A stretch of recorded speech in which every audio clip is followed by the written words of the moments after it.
let's see. Oh, I need to check the stream is working.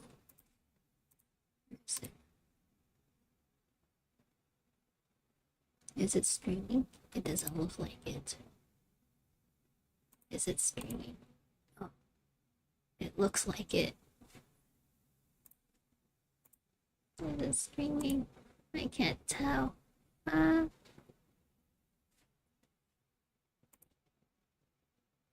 Says it's streaming.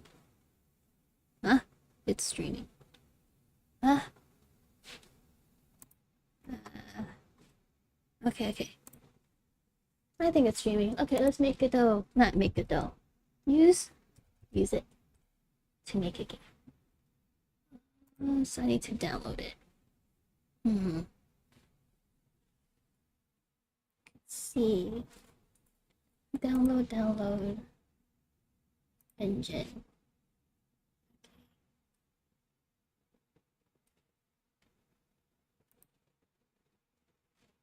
Let's see. Downloaded. Extract all.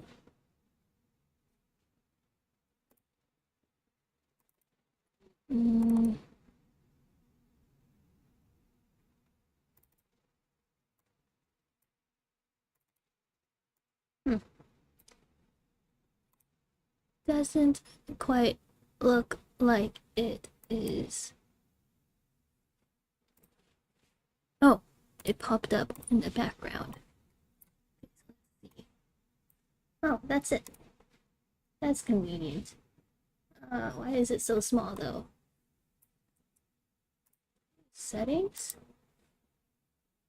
Oh, display scale. Let's do 500.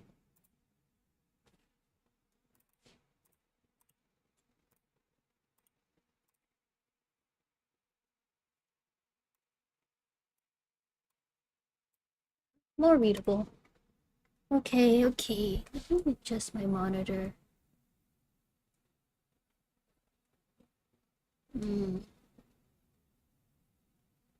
Okay. So, create new project. Let's see. Game. Create.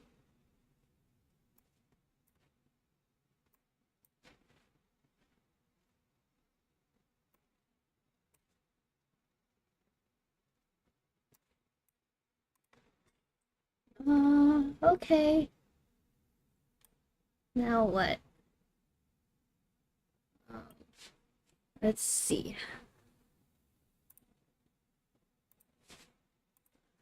How to make a 2D game in Godot.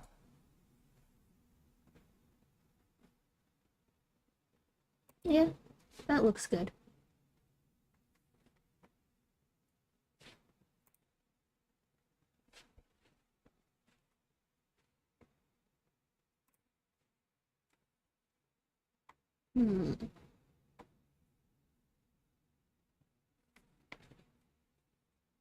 Let's see.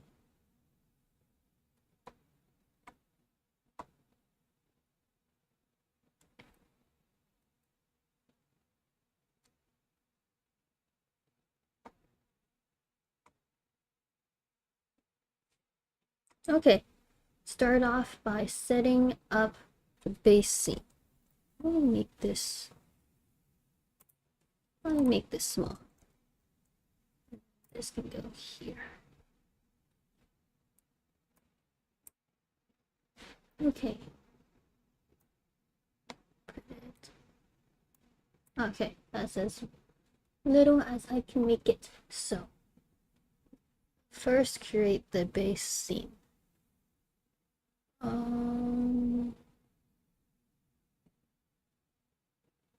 Like kinematics, 2 body, 2D.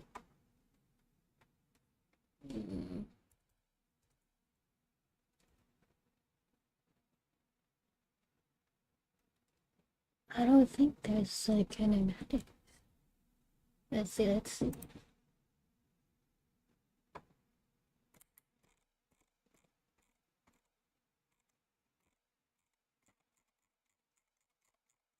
Maybe I should watch the YouTube video.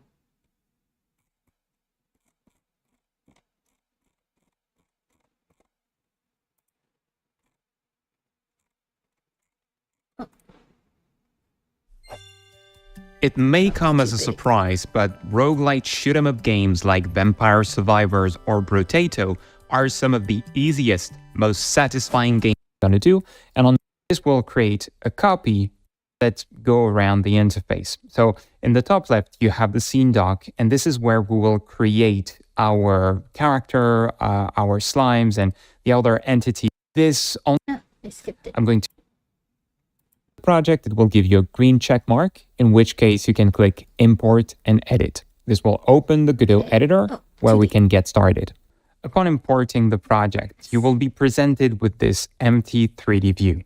This is what Godot does when your game is still early in development and you don't have a level or something for it to open. This will change in a moment, but first let's go around the interface. So in the top left, you have the scene dock, and this is where we will create our character, our slimes, and the other entities in the game. In the bottom left, you can see the files that we included in the project in the file system dock.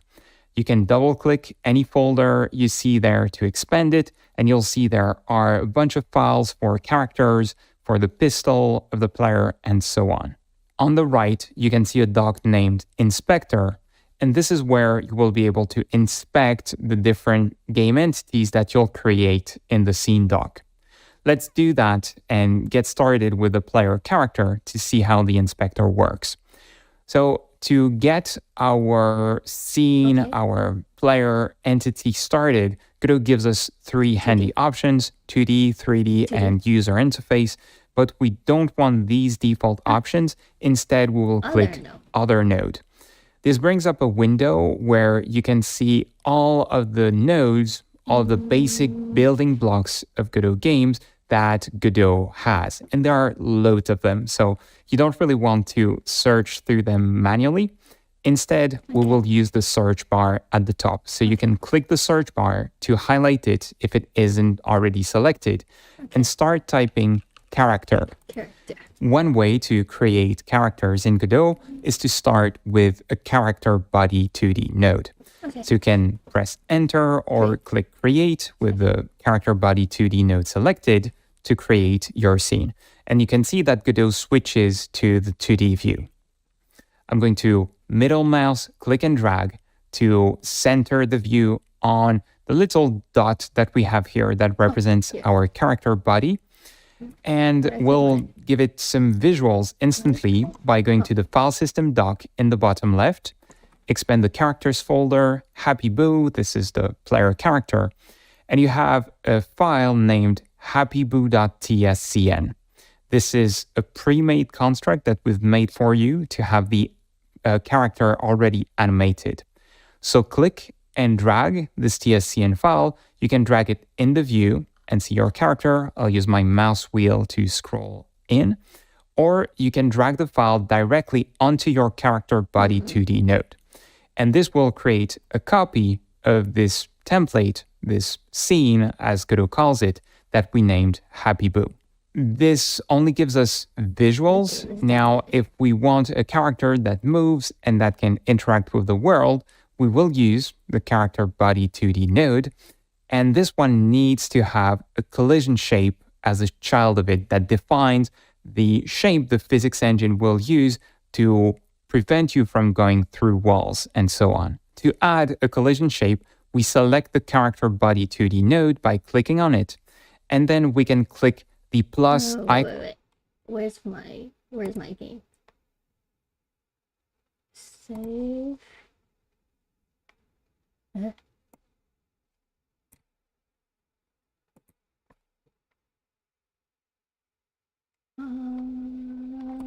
Project?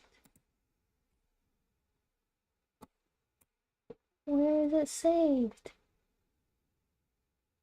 I'll just use their starter code. Open. New. Open.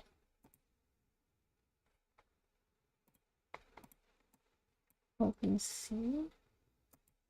No, I want to open. Oh, wait. Don't save. Okay, let's try that again.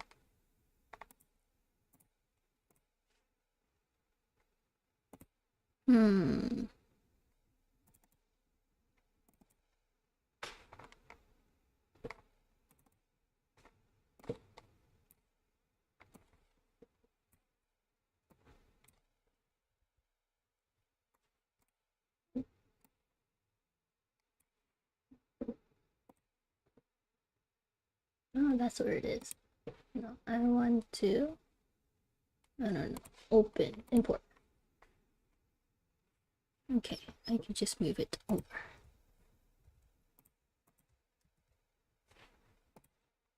Let's see, refresh. Oh, it needs to be a zip. Delete.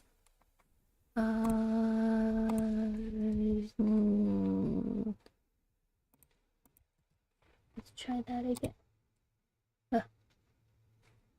Documents. Zip. Okay. Import. Okay. Did it work?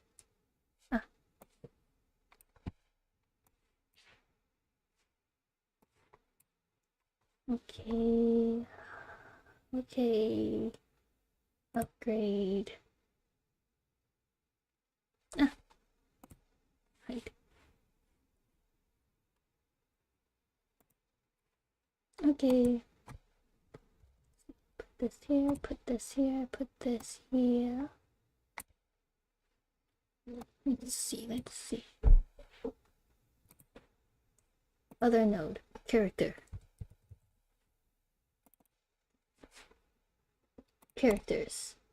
This? No. This? Yeah. Okay, I think that's where we left off. Icon in the top left of the scene dock, or press Ctrl A or Command A on Mac on our keyboard. This brings up the Add Node dialog you saw before, and this time we're going to search for collision to find the collision shape 2D node, and you can press Enter to add it. So on the left, you see in the scene dock the collision shape node appeared, and the warning that was next to the character body 2D node disappeared because it expects at least one of these collision shape nodes. Now, if you select the collision shape 2D node by clicking it, in the inspector on the right of the editor, you will see some information about it. And the shape slot is currently empty. The shape slot is what will define the collision shape that this collision shape node has. So you can click on empty to see the options that Godot gives you by default. And we can use a circle, a rectangle, a capsule. You know, there are different geometric shapes that the physics engine of Godot can use to detect collisions with walls and other enemies. We'll use a circle shape 2D to start with. So click that. And in the view, you will see a tiny little circle. So I'm going to use my mouse wheel to scroll up to get closer to this. And you will see that this circle has a little dot on the right. You can click and drag on that dot to interactively change the size of the circle. Note that for this to work, you need to have the select tool selected in the toolbar at the top of the viewport.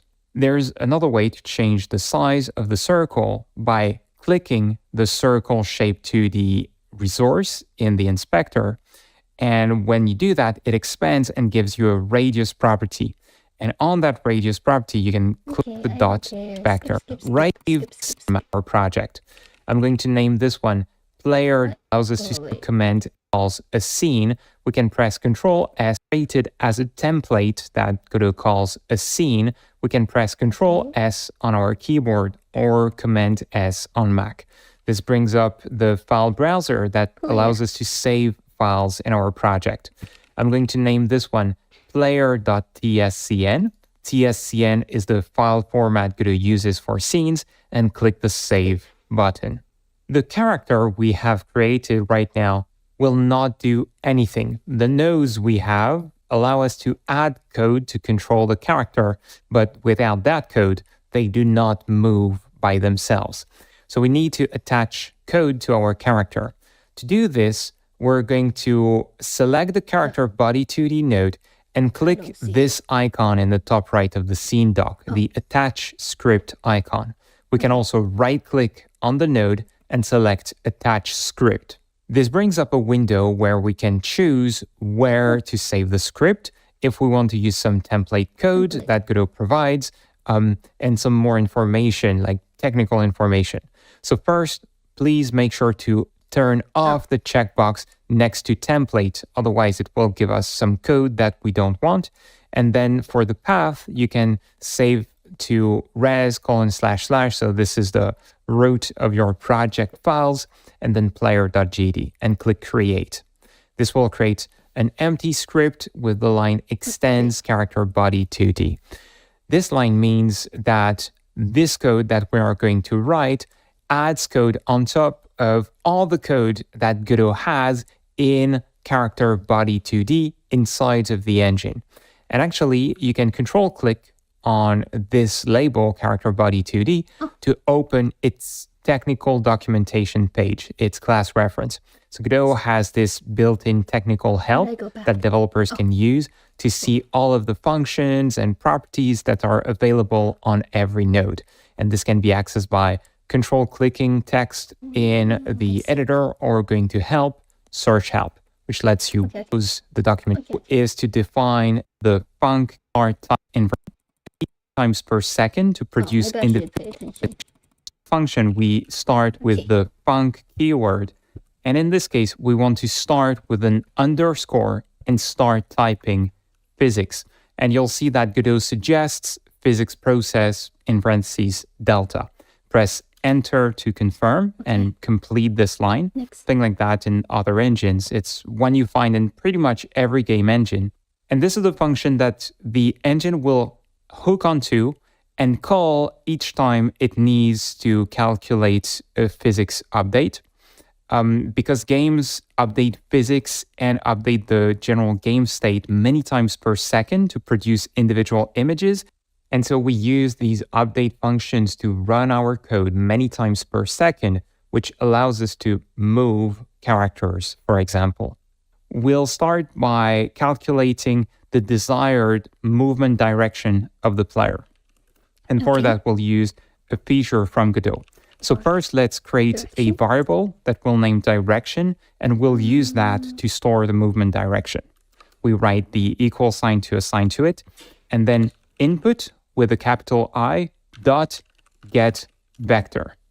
Okay, so input is an object, an entity that Godot provides that you have access in all your script to call some built-in functions that help you check for player input.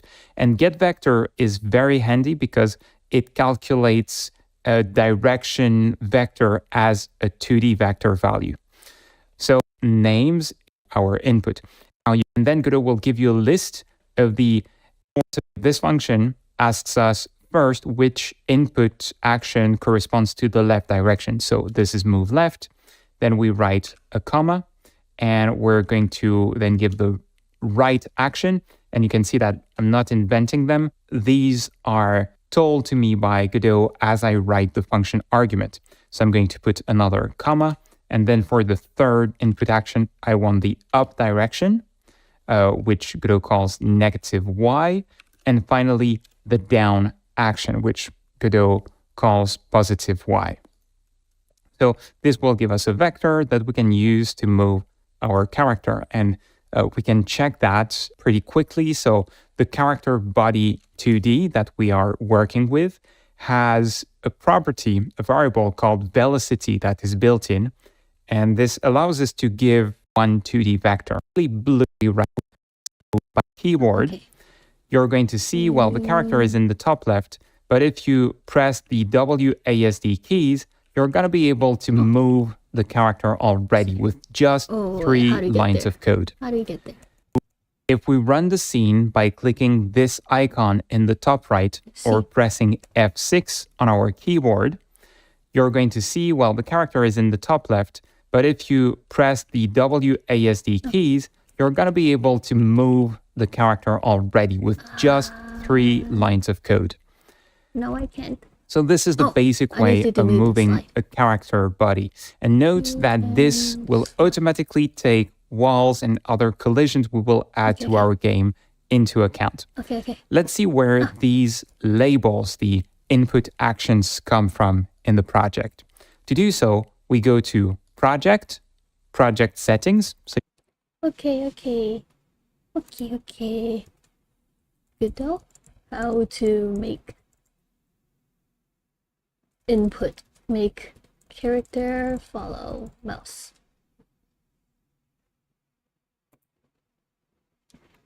Let's see.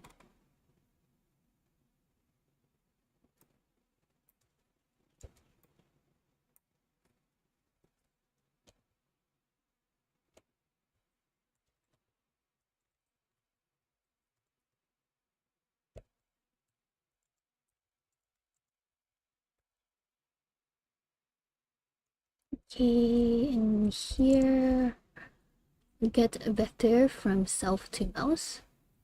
So that's the direction, right?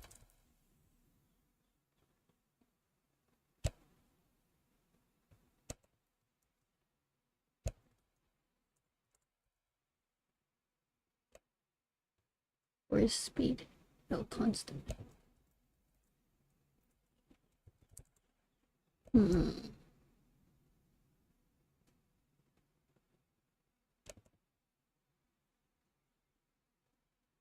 I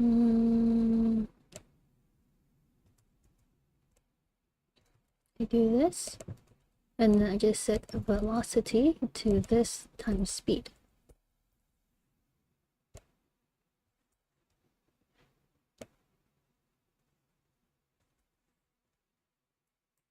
I don't think I need this. Move with mouse cursor. Okay, go. Ah, it didn't work. Oh, direction. Oh, save. Ah.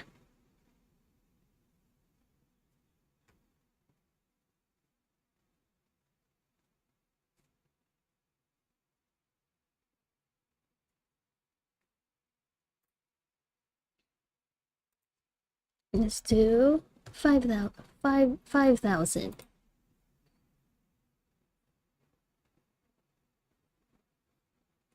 That doesn't look right. 1,000.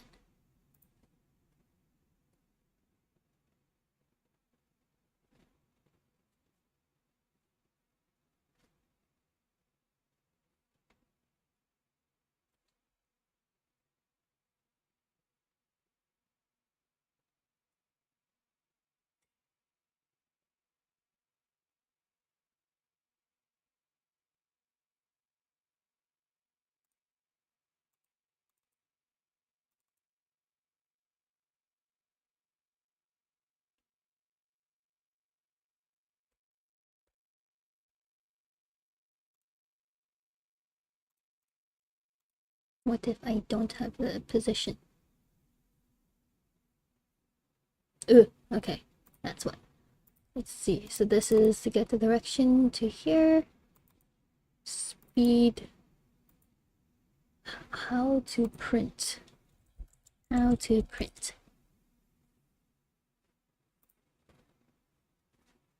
Print. Velocity. And velocity.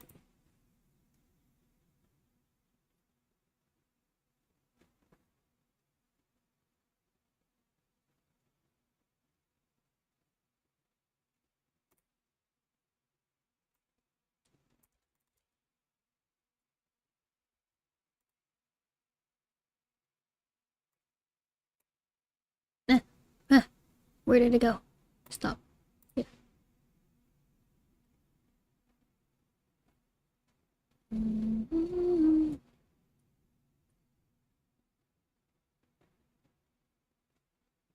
What if I don't normalize it?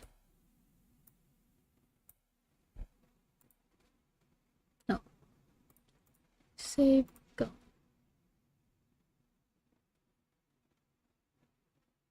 Ah.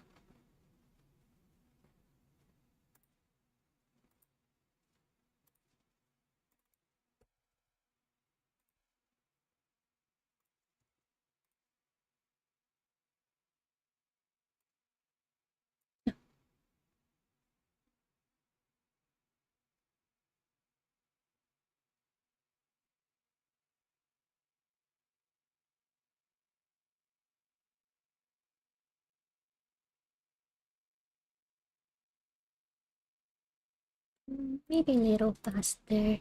Let's try 100. Save. Maybe just a little faster. Oh.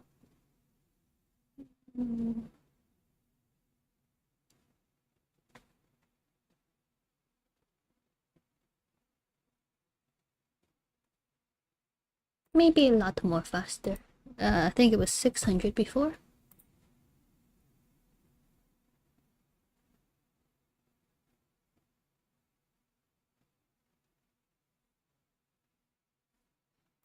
Maybe 5,000. I think that was too much last time.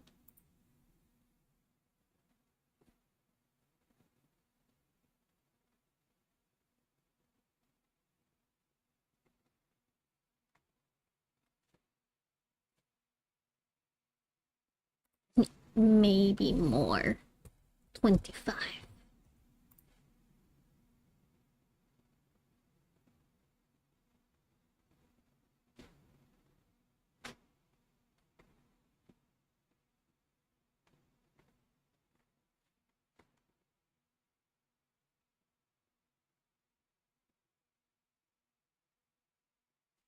Sure.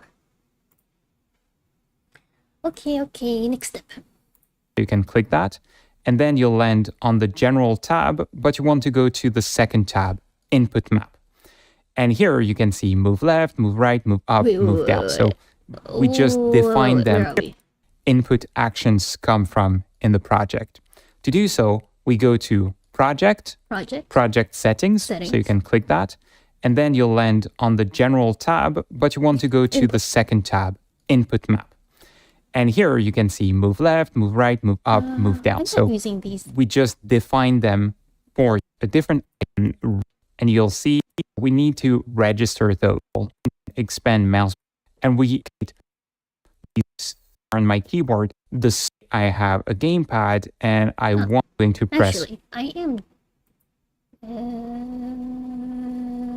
Where is it? Here.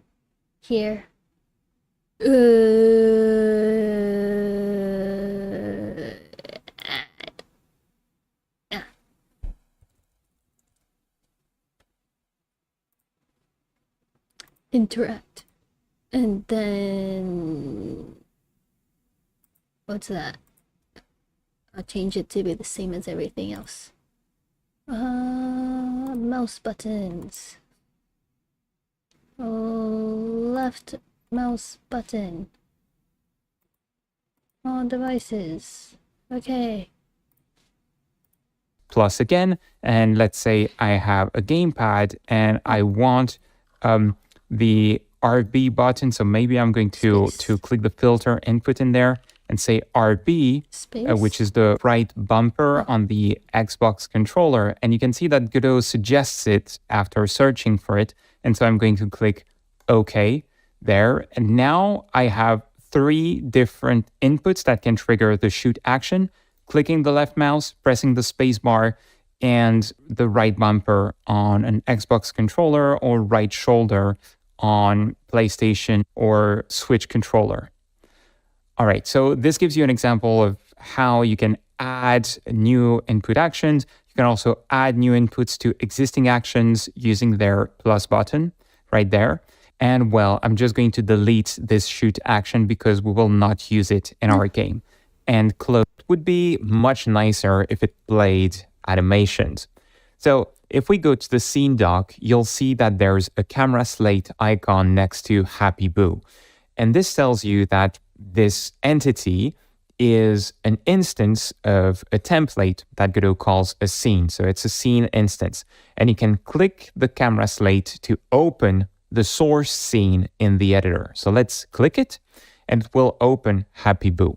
And we can go to the 2D screen at the top of the interface and use the middle mouse click and mouse wheel to zoom on the character. And you'll see in the scene dock in the top left that the character is composed of many of those nodes that we have created before. And most of these are sprite nodes, the one with the happy face there. It means they are individual images that we can move and display on the screen. So this is how we make a character typically in games with a bunch of sprite nodes. How do I see And it? this scene has something called an animation player. And if you click the animation player, a new interface pops up at the bottom of the screen. It's an interface that allows you to design animations. So we'll cover the animation editor in another video. In this project, we have prepared the animations for you. And so if you click the drop-down menu at the top of the animation editor, you'll get a list of the character animations. And one we prepared for you is called Walk. And in the bottom right of the editor, you can click the bar next to the zoom icon to control the zoom level of the animation timeline. And you can use the playback controls in the top left of the editor to play the animation. So if I click play on the walk animation, you'll see my character walks. And so we can access this animation player with code to play animations. And we've done that for you in the script that we attached to the Happy Boo character. So we're going to click that script to see that we defined two functions for you there, play idle animation and play walk animation. We can call these from our player script. So I'm going to close the Happy Boo scene by clicking the X arrow next to it. I'm going to fold the animation editor at the bottom of the screen. And I'm also going to right click on the happyboo.gd script and close it for now. Okay, so we are back to the player.gd script. From there, we need to do a couple of things. First, we're going to try playing an animation on the Happy Boo character. The thing is, the script that we have is attached to our player node, to our character body 2D node. And we want to call functions on this other Happy Boo node that represents the character visuals. To do that in Godot, we first need to get a reference to access the Happy Boo node from our script. So I'm going to click the player.gd script again. And the function that we use to get another node is called get_node. And from there, we can get one called Happy Boo. We can get the nodes by name or by path that we write as a string. And then it gives us access to this node so we can call its function. So you could say dot play underscore walk underscore animation. And this is a function that we defined in the script of Happy Boo, which is why we can call it on the Happy Boo node. If we press F6 or click this button in the top right to run the current scene, now as we move, you'll see the character is playing the walk animation. And it constantly plays it, which is not necessarily what we want, right? We want to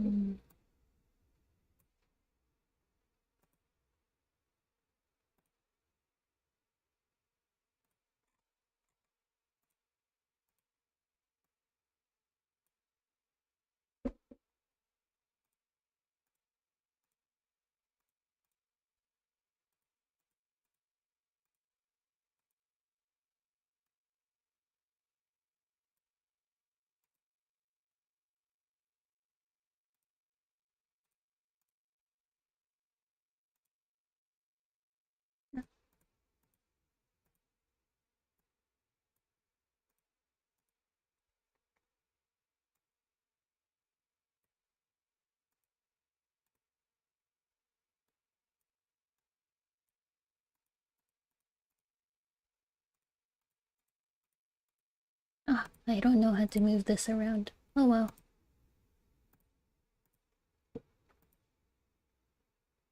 I'll figure that out later. See.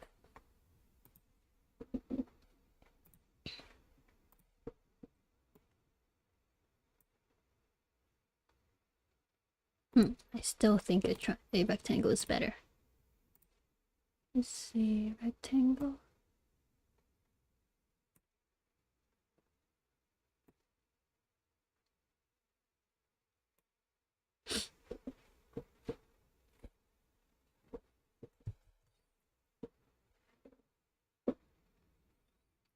Okay. And where's my script? Oh, this? Yeah. Bye-bye. Okay. Play walk only when the character is walking. To do that, we use a condition. So above the line when I play the walk animation, I'm going to use the if keyword to define a condition. And then we need to write an expression that will be either true or false. And what we can do is only play the walk animation if the velocity vector is long enough. This will be an indication that the player is walking. So we can write velocity dot, and then we can call the length function on that vector value, on that velocity, and this will give us the length of the vector as a decimal number. So we can write if velocity.length is greater than 0, we need to add a colon at the end of the line, and then we need to indent the following line to be part of this block of code. So in GDScript, it works a bit as in Python. The spacing that you have, the playback controls in the top left of the editor to play the animation. So if I click play on the walk animation node, I'm going to close the Happy Boo scene. I walk a function animation player with code to play animations. And we've done that for you in the script that we attached to the Happy Boo character. So we're going to click that script to see that we defined two functions for you there, play idle animation and play walk animation. We can call these from our player script. So I'm going to close the Happy Boo scene by clicking the X arrow next to it. I'm going to fold the animation editor at the bottom of the screen. And I'm also going to right click on the happyboo.gd script and close it for now. Okay, so we are back to the player.gd script. From there, we need to do a couple of things. First, we're going to try playing an animation on the Happy Boo character. The thing is, the script that we have is attached to our player node, to our character body 2D node. And we want to call functions on this other Happy Boo node that represents the character visuals. To do that in Godot, we first need to get a reference to access the Happy Boo node from our script. So I'm going to click the player.gd script again. And the function that we use to get another node is called get_node. And from there, we can get one called Happy Boo. We can get the nodes by name or by path that we write as a can click Control D to select the other one and type $sign on my keyboard. When I do that, you can see that I'm not passing the full path to the node, just a name. Yet, if I play the game, everything works fine. Better, even, if I change the hierarchy of nodes, I can press F6 and everything works fine. So this is a great feature to use on the nodes you need to access in your scripts. It also has a performance benefit for you because Godot will get the node only once at the start of the game for you. And when you call the getNode function instead many times, Godot has to do the calculations to find the node each time. With this feature, it does not. Now, the limitation of this feature is that it only works within that scene, within the scripts attached to character body and all. And when we start to create the mob and the game, we will not be able to access this Happy Boo node from other places in our code base. Next up, we will create the main game scene. To start with, I want to rename the character body 2D node because when we add the player to the main game, this is the name that will display. You can double click on the name of the node and select the text and write whatever you want in there to rename, and then press enter to confirm. I'll save with Control S, Command S on Mac, and we can get creating our main scene. Go to Scene, New Scene, to create an empty tab in the editor, and then we'll click on 2D Scene to create a new Node 2D at the root of our game.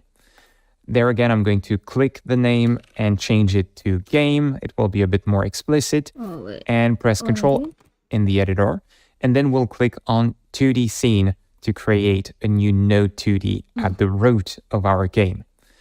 There again, I'm going to click the name and change it to Game. It will be a bit more explicit, and press Control S, Command S to save the scene. So we could call it a Survivors game, for example, because this is the kind of game we're making. Press Enter. The next thing we want to do is head back to the 2D view. To do that, I'm going to click 2D at the top of the editor, and we can add our player in there. So I'm going to fold the characters directory in the file system doc and click and drag player.tscn to the center of the rectangular area in the editor. This area represents our game window, or, the screen, the area that will be displayed in the game. The background is currently gray and very ugly. We want to change that. And to do so, we're going to add a new node. So with the game node selected, press Control A or Command A to bring the Add Node dialog and start typing color rect. This is a user interface node that Godot provides that displays a rectangular area with the desired color. Click Create to add it, and you'll see a small rectangle in the top left. If you have the select mode active, color rect, the add, we want to change that. And to do so, we're going to currently the rectangular area in the editor. This area represents our game window, or, the screen, the area that will be displayed in the game. The background is currently gray and very ugly. We want to change that. And to do so, we're going to add a new node. So with the game node selected, press Control A or Command A to bring the Add Node dialog and start typing color rect. This is a user interface node that Godot provides that displays a rectangular area with the desired color. Click Create to add it, and you'll see a small rectangle in the top left. If you have the select mode active, you'll see these dots, and you can click them to resize the node. And if you pull on the bottom right dot, you will be able to resize to cover the entire game area.